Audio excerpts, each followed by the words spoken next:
To the best knowledge available to science, the universe is finite, both in volume and in time. Therefore, any conference room space existing in this universe is inherently finite in those dimensions as well.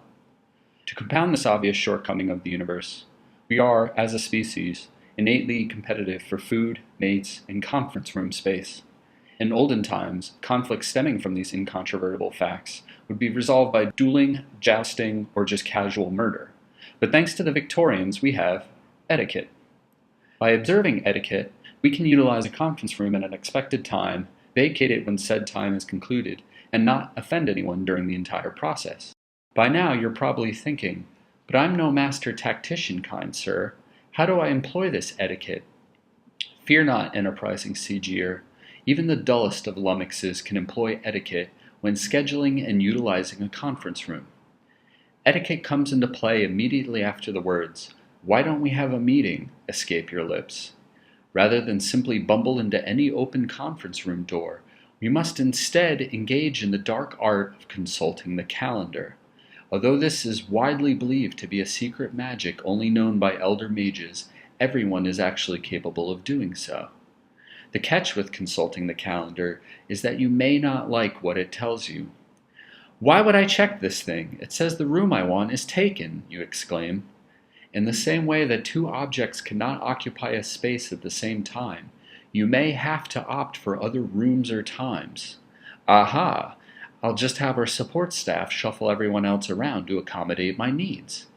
Here, etiquette suggests that we empathize with our fellow coworker and realize that in forcing ourselves into a room, we are hurting our coworkers, their projects, the clients who are depending on their projects, the families of the clients who are depending on their projects, and so on until society and Kevin Bacon are ruined. "But I really need this room at this time," you assert. Okay, fine.